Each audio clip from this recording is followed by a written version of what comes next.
In this lecture, we want to discuss recent attempts to change the goals of New Testament textual criticism. These are not by outsiders, but very much by those who are in the guild.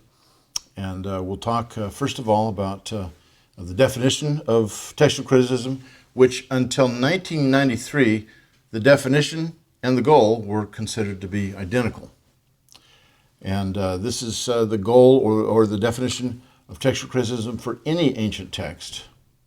It's the study of the copies of any written document whose original, that is, the autograph, is unknown or non-existent for the primary purpose of determining the exact wording of the original. Now, until 1993, this was assumed for the New Testament too. This is one of the things that I want to stress, is that New Testament scholars have been changing what the goal should be for the New Testament text. But what they, for the most part, in fact, almost entirely neglect is this going on in other disciplines? Is this going on with other ancient literature? And if it's not, then is this something that's just kind of a bizarre spin-off of what's happening in New Testament studies and biblical studies? And frankly, in biblical studies, you often get some bizarre views that don't line up with other disciplines of ancient texts. Frequently, historians of other classical texts will say, you New Testament historians are doing this completely backwards. You have such a strong skepticism towards the text, when we Greco-Roman historians would say, there's really solid basis for saying this stuff is really true, that it really happened. And so it's in biblical studies, in religious studies, that we especially get people who are highly skeptical about what they're studying, far more so than in other disciplines. There's a little ditty that has been said for many decades about the three primary countries that do biblical studies: Germany, Britain, and the United States. And it has to do with new views, new theories, new hypotheses about all sorts of issues. And here's how it goes. The Germans create it, the British correct it, and the Americans corrupt it, which I think is pretty accurate for a lot of this stuff. You get Germans who typically will create some higher critical views, source criticism, form criticism, redaction criticism. They're the leaders in that. And then the British stand back and say, wait a minute, let's moderate this. This is too liberal. We don't really have a solid basis for this, so let's do this in light of historical data. And Americans then wreck the whole thing. And I think it has to do with their own educational backgrounds. In Germany, the students really study philosophy, and they're phenomenal at studying philosophy. The Brits study history, and because they have a glorious past that they want to talk about. And Americans watch TV. So anyway, or the internet or whatever else we've got going on nowadays. So as I saw at an elementary school years ago, this generation will go down in history and arithmetic and English and all these other topics. So these three new scholars, not new scholars, but these three scholars that are proposing a different definition, two of them are Americans, although one is British, and so we'll have to see what they have to say. But here's the influences that we have on changing the definition of textual criticism. Bart Ehrman, his Orthodox Corruption of Scripture, 1993, he essentially argued that early traditions were as important as recovering the original wording. And he basically said that we should not privilege the autographs. Now, he was focusing on the early Orthodox corrupted texts. That is, how did these early Orthodox or proto-Orthodox scribes corrupt the text? And it's a brilliant study, but it's flawed in many respects. But that's essentially where he was going. And he was also saying we don't want to privilege the autographs. Later, he gave an address at Society of Biblical Literature in which he spoke about the myopic concern of modernists to get back to original texts. Same kind of wording that Eldon Epp used in one of his books, as if to say we should not be so concerned with trying to get back to the original text. There's other interesting things that we should note. Then David Parker, the Englishman in this list, in 1997 wrote a book, Living Text of the Gospels. It's a small book published by Cambridge Press, but it's a really significant book. He is probably Britain's leading textual critic of the New Testament who's alive today. I would have said J.K. Elliott was, but he retired just a few years ago, and he's still very active in the discipline, but not as active as he was before. So David Parker is probably the leading New Testament textual critic in Britain, and he says, textual criticism is in essence the act of understanding what another person means by the words that are laid before me. Now, that should strike you as a bizarre definition of textual criticism. Whether I understand what the words are not, I thought the goal was try to establish what that original wording was, even if it doesn't make a whole lot of sense to us. And then he says it's in essence the act of understanding what another person means by the words that are laid before me. So what he's really doing here with textual criticism is he's shifting from the original text to the various copies. Well, let's try to understand what this person meant. And in fact, his definition of textual criticism is almost a reader response definition. How am I going to understand those words? I'm going to put them in other words, and I'll do that myself as if I'm a scribe. And so it's an unusual definition, or at least until he said it, nobody came close to defining textual criticism this way. Another way to put this is it looks like a definition for exegesis in some respects. I'm trying to understand the text. That's exegesis. That's not textual criticism. But he goes on and he'll discuss this in some very interesting ways. He even says he's not so sure that we have an original text that should try to be recovered. What does he mean by original text? He's not even sure that we know what that really means. And he'll give some illustrations that we'll look at here in a few minutes. Then there's Eldon Epp's article, The Multivalence of the Term Original Text in New Testament Textual Criticism. We talked about this in a previous lecture. This was published in Harvard Theological Review in 1999. So the 90s, that decade, had three major works that helped to redefine what textual criticism is by three very important New Testament textual critics. Do they represent all textual critics? Not by a long shot. Are they marginal textual critics? Not at all. These guys are very central to the discipline. So these are some interesting things that we need to wrestle with. Stephen Colbert, when he interviewed Bart Ehrman on his show, The Colbert Report, was talking to him about his book, Misquoting Jesus. And it was a fascinating interview. It's something you need to take a look at. It's probably on YouTube now. But Ehrman talks about how we have the original text and we have these copies that made several mistakes.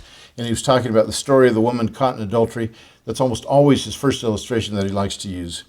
And he says, well, you know, that story is probably not authentic. It was added later. And Colbert says, well, I'm not so sure that we really should be interested in the original text anyway. That's just the first draft. The latest one is the one they got right. And so, you know, playing around with things. But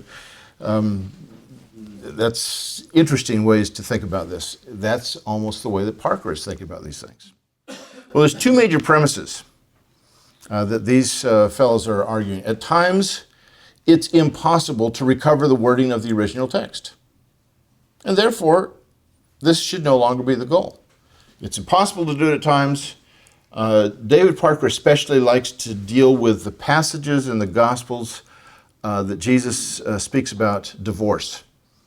And to him, it seems it's impossible to recover the wording of the original text. And what did Jesus really teach on that? What's really interesting is, just this last year, one of my students, Peter Gurry, did his master's thesis on the divorce sayings, and he argued even in such a very problematic passage as the divorce sayings and comparing the Gospels, he thinks he can recover the wording of the original. He did a remarkable job.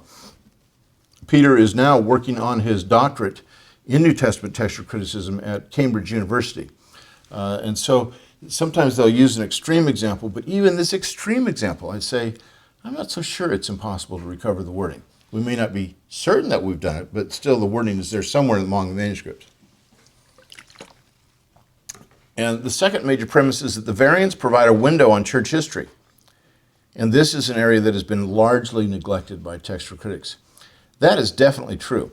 I think everything in this statement is true, that the variants do provide a window on church history. We know how the text was being viewed and treated in certain regions and certain times, and this is an area that has been neglected by textual critics because they've been focused so much on trying to recover the wording of the original, they haven't wrestled with these other concerns. But this secondary concern should not be our primary concern. Just because it's something we've neglected doesn't mean we overturn our primary concern. And again, if we do that, then what we are doing with New Testament textual criticism is completely different from how it is viewed for any other ancient document. Do we really want to be that weird and that odd when it comes to these things? Well, Eldon Epp's multivalence of the term original text, he says this on page 270. Recognizing the multivalence of original text ensures that New Testament textual criticism will certainly diminish and possibly relinquish its myopic concentration on an elusive and often elusive target of a single original text. Frankly, I don't think his article demonstrated any such thing. As we've pointed out before, he gives these various definitions for what original text can mean, but the one that is the common sense definition that virtually every textual critic has used from time immemorial is the text that left the hands of the author when he dispatched it to his audience. That's what we mean by original text. And so it's the final form that the author was satisfied with sufficiently to send it out. It's not the form that gets to this group and how they've changed it, nor is it the preliminary drafts that it went through before he published it. But all of the books of the New Testament were documents that were, as far as we could tell, dispatched from one locale to another. And it's at that moment of the dispatch, when it no longer is under the author's control, that last stage where it was under the author's control, that's what we would consider to be the original text. And just because Epp came up with a number of different definitions of original text doesn't mean there's a number of different definitions that anyone would really be satisfied with using or has ever used. There's been one fundamental definition that we would go with. And then Parker's living text of the Gospels, he makes some interesting points. He says, this book has been written with a growing conviction that once the present approach has been adopted, much else in our understanding of the Gospels requires revision. Well, that's a pretty bold statement to say this thin little volume is going to cause us to retool everything we believe about the Gospels. And so far, it hasn't been as successful as Parker was hoping. But then he goes on, he says, are the Gospels the kinds of texts that have originals, that even have originals? And the rest of the book is trying to disabuse us of that notion. That's really significant for him to say, I don't think they have originals. And what he's trying to do, what Epp is trying to do, and what Ehrman is trying to do is get us to be skeptical about what an original text actually can be. What can it mean? In one of my debates with Bart Ehrman, he said, we just don't know how many copies Paul may have written to the Galatians. Maybe because it's the Galatian churches, he sent out several drafts of that letter. And he's assuming that that was the case. And I think what I used in my response was, well, yeah, I'm sure that's right, because when John wrote the book of Revelation to the 7 churches, he wrote one copy to each one of those churches. I said, seriously, it doesn't take much imagination to think that he sends out one copy and says, please circulate this among the churches. There's one original text that he sends out. For Paul to have written Galatians multiple times, he's got some kind of bizarre views. So this is where these guys are. We're not sure if there's an original text. There could be multiple original texts. Which one do we really consider to be original? And then Parker goes on and says, the question is not whether we can recover the original text, but why we want to. Well, now he's getting very bold towards the end of his book, where he's saying, why should we even be interested in doing this? And one of the things he argues is that, the text of the New Testament has been used by churches, ancient churches throughout its history, and what they see as that text, which has a number of different changes, this is the living spirit in the community of faith who's working on these various people, and that's just as meaningful as what the apostles wrote. I think that's design spirituality. It's not really true to say, yes, what the Spirit is doing is inspiring textual variants that are away from what the apostles wrote? What theology suggests that? I mean, that's really not what we are honestly dealing with. And Moses Silva, I'll quote him a little bit later, is going to point this out. Okay, well, Parker uses a couple of illustrations from Shakespeare and Mozart to make his point. He says there are just different texts from different stages of production, he talks about. Thus, there's no original text for these authors. He elaborates. He says, Shakespeare wrote plays that were performed in the Globe in London, and he continued to tweak them as they were in production. So which form of the play would we say is the original text by Shakespeare? Well, that's a great question. What form really would be the original text? Would it be the first one, the second one, the last one? Which one could be considered the original? In many respects, all of them would be. But is that the same as the New Testament text? Let me give a different illustration. Which form of the Gettysburg Address is the original? There has been some doubt that at a key juncture in the Gettysburg Address, Lincoln mentioned God. But the journalists all there universally said, yes, here's where he mentions God in the Gettysburg Address. So what's the original form of the Gettysburg Address? Is it actually what Lincoln wrote, or is it what Lincoln uttered? And so there's some differences there. But it's the same thing when Franklin Delano Roosevelt on December 8th got up to speak and talked about the attack on Pearl Harbor. And what he put in at the very last minute was the statement, a date which will live in infamy. That was not in the original draft, but it was still in the delivered draft. The final draft, when he delivered it, when he spoke it, that's the final form in which he wanted it to be. Same thing with Lincoln. With Shakespeare, there's different forms. Maybe he's tweaking it for different reasons. Is this how the New Testament is?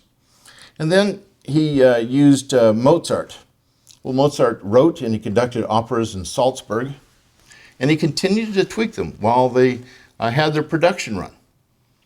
So which one is the original text of Mozart? Is this what the New Testament's like? Well, let me give you some critiques of what Parker has to say. First of all, we are dealing with authorial control versus loss of control via dispatch when it comes to the New Testament. Authorial control, Shakespeare, continually tweaking his text while the play is being done at the Globe. Every one of those would be considered an original text. When it comes to the New Testament, once that author dispatches it, it's that last form that is what we would say that's the original text. They're different. It's dispatched once. It's not dispatched every night for 6 weeks as a player for multiple years like Les Mis in Broadway. Secondly, copyists wanted to retain the authoritative voice of the apostles. So none of this dribble about designer spirituality where we want to have the Spirit inspiring textual variants. No, it's the voice of the apostles. What they had to say became important. We know this from the 2nd century when Tertullian, the church father, says, run over to these churches and you can see the actual original manuscripts that Paul wrote to the Ephesians and wrote to the Romans, etc. Now, whether Tertullian was right or not, most scholars would say he's blowing smoke. He's not sure what he's talking about. Here's the point. He recognized the importance of getting back to the original text. Within 100 years of the completion of the New Testament, here's a church father who's saying that apostolic text needs to be privileged over the textual variants. That's very important. That's not a modernist way of thinking about this thing. That's a very ancient way of thinking about it. This is how the church fathers thought. And it wasn't just Tertullian. Irenaeus wrote a chapter in one of his books about the number of the beast in Revelation 13:18. That's a very short chapter, but a chapter nonetheless. And what he says, he's writing at the end of the 2nd century as well, about 100 years, not even 100 years after the book of Revelation was written. One of the things that's interesting is he said he doesn't speak about the original text. He doesn't mention that it still exists, doesn't say it doesn't exist. Presumably it didn't by this time, by the way he writes. But he says, there's some manuscripts that have the number of the beast as 616. Other manuscripts have the number of the beast as 666. And he goes and discusses that, and we'll probably discuss this textual problem in a later lecture. It's a lot of fun to think about. He said, 666 is the right number. How do I know this? Well, first of all, he kind of gives a spiritual value to 666, kind of an allegorical interpretation. Not too strong on that, but still suggests something along those lines. But secondly, he says, I've looked at copies of the book of Revelation, and the more ancient ones have 666, the more recent ones have 616. Now, again, whether that's true or not, what Irenaeus is saying is, I'm giving preferential treatment to those manuscripts that are closer in time to the original, presumably because they're closer in wording to the original.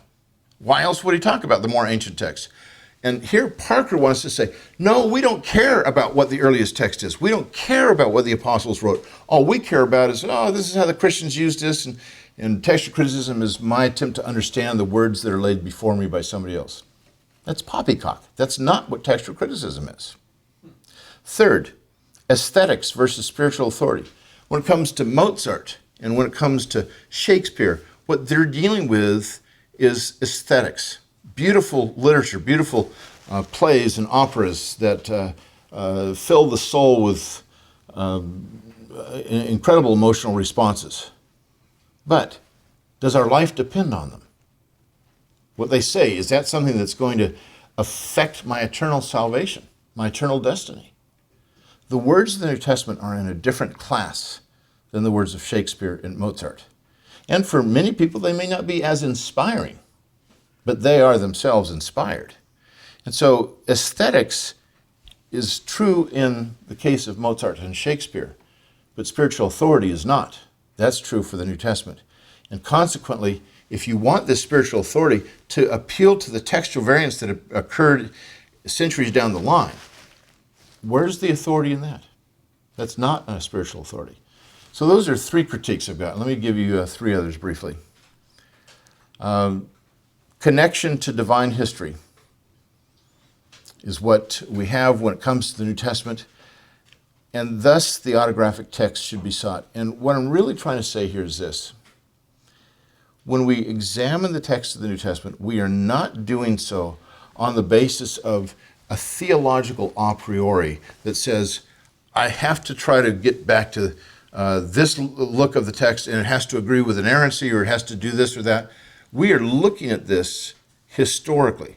And I think that honors Christ more than looking at it in some other a priori way or some fideistic way that says, I believe the Textus Receptus is the authentic original New Testament. When we look at the text of the New Testament, let's examine it historically. Let's look at the evidence and go where the evidence leads. The incarnation is God becoming man in space-time history. And he did so that he could subject himself to historical inquiry. Just as the Bible is the only religious book of any major religion in the world that subjects itself to historical investigation. It puts itself at risk. It speaks about times and places and people that you can investigate. The primary sacred texts of all other religious documents, major religious documents, is not narrative. It's talking head theology. From the Quran to the Gospel of Thomas. The Gospel of Thomas, there's some scholars say that should go in the New Testament. There's not one place name mentioned in the entire Gospel of Thomas. There's no miracle that Jesus does. There's no places associated with his deeds. There's some prophecy. That's it. But it's talking head theology, which makes it extremely more difficult to place in a time and place. It's the kind of thing that makes it timeless, but it also makes it not subject to historical inquiry. Can we figure out when this happened? But the New Testament places itself. This is when so-and-so was the emperor. This is when so-and-so was the procurator of Israel, those kinds of things. And we know this. When Pilate was in Jerusalem, we know that he was there only from AD 26 to 36. So we know, we have as certain fact of this as anything, that Jesus died sometime between 26 and 36. But you look at these other ancient documents and you go, where's the historical data? We are connecting to divine history when it comes to the New Testament, and those changes that are made later are going to affect that, and not for the better. 5, artistic preferences versus polemics. This is similar to aesthetics. versus spiritual authority, but it's not just the spiritual authority, it's that these biblical authors are writing in a polemical way at times against the culture of their day, against the false apostles that were spreading their gospels. And so everything rides on the line in this stuff, and it's very important for us to get back to that original wording. And finally, sixth, if the alteration of the original text takes the form of changing the meaning, then to that degree it also dilutes the authority of the original author's message. I think these are extremely important points for us to wrestle with. David Parker is a wonderful scholar. He's a terrific scholar and a true gentleman. But I just think his definition of textual criticism is completely screwy. It just is not adequate, and it's moving this in a different direction entirely. Moses Silva wrote a response in a book called Rethinking New Testament Textual Criticism, which was edited by David Allen Black. And the book included a dialogue between Eldon Epp, Michael Holmes, J.K. Elliott, Maurice Robinson, and Moses Silva, all well-known textual scholars. And so Silva is the one who's writing a response to these others, and he wrote a response directly to Epp and his use of Parker and Ehrman, and he had some great things to say that I want to quote at some length. He says, I would like to affirm, not only with Hort, but with practically all students of ancient documents, that the recovery of the original text remains the primary task of textual criticism. Of course, it is not the only text. The study of early textual variation for its own sake is both a fascinating and a most profitable exercise. So that's something that we've neglected. It's also true that we have sometimes been sloppy in our use of the term original text, and I think he's right there too. But neither of these truths, nor the admittedly great difficulties involved in recovering the autographic words, can be allowed to dissolve the concept of an original text. Just because something is difficult doesn't mean that it's theoretically a goal that we should not have. Is it difficult for someone to run a 3-minute mile? I'd say theoretically it's impossible. And yet runners are trying to get closer and closer. Just because that's an impossible goal doesn't mean that they want to improve their times. It's that kind of thing. Nor do I find it helpful when David Parker, for example, sanctifies his proposals by a theological appeal to a divinely inspired textual diversity. Indeed, textual confusion and contradiction that is supposed to be of greater spiritual value than apostolic authority. And I think he's nailed it there. But even apart from that, for us to retreat from the traditional task of textual criticism is equivalent to shooting ourselves in the foot. And my Exhibit A is Bart Ehrman's brilliant monograph, The Orthodox Corruption, which, by the way, misquoting Jesus was essentially based on. It was a lay treatment of Orthodox corruption of Scripture. A brilliant monograph. We all admit this. And yet, Ehrman was one of these guys I just cited as moving the definition away. Although this book is appealed to in support of blurring the notion of an original text, there's hardly a page in that book that does not in fact mention such a text or assume its accessibility. Indeed, Ehrman's book is unimaginable unless he can identify an initial form of the text that can be differentiated from a later alteration. How can you talk about the scribes changed the text unless you know what text they changed? And so this Orthodox corruption of Scripture presupposes, hey, we do know what the original text said. It's remarkable. So it ends up being too circular. Ehrman proves too much to defeat his own argument if you go too far in this whole discussion. Well, let me conclude with this. A general critique of the Ehrman-Parker-Epp view is, if it's seemingly impossible to recover the exact wording of the New Testament in every place, not to try as a counsel of despair. Since when does the non-attainability of perfection in other endeavors mean we should throw in the towel? That's not what we do elsewhere. And so even if that were the case, we shouldn't give up. Secondly, the neglect of one area in the past does not mean that we should now neglect another. Two wrongs don't make a right. Just because we haven't looked at the secondary goal doesn't mean we should now jettison the primary goal and just focus on the secondary. We just need to look at the secondary goal, but it's still a secondary goal. And finally, the last 2 points. The primary goal of New Testament textual criticism like the textual criticism of all other literature, must still be the recovery of the wording of the autographic text, like all other ancient literature.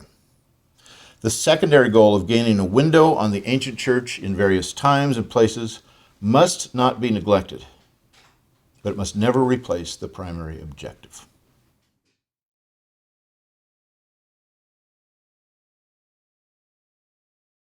Hello, this is Tim. I'm the Executive Director of the Credo House, and I hope that you've been enjoying and loving these Credo courses. Just want to take a quick second that what you see, what's happening in the background there, that is not a production studio that we made just for the Credo courses, but that is called the Inklings Room. The Inklings Room is just one of the 3 rooms at the Credo House. Right now, I'm in the big room where you can hear a latte machine going on behind me, music happening in here. We typically get several hundred people every week coming in our doors, where we are what we think is one of the most unique evangelistic places that exists, where we just want to be on the front lines of the intellectual persecution of the church today. And so we invite you that if you're ever in Edmond, Oklahoma, to come and get a latte from the Credo House, hang out here, but then go into the Inklings Room where we film the Credo courses. It's a great room. We can tell you about the history of the Inklings, tell you about that room, and then our other super secret map room as well. But you can learn about that at credohouse.org, or we invite you to come and hang out with us over a Luther latte at the Credo House.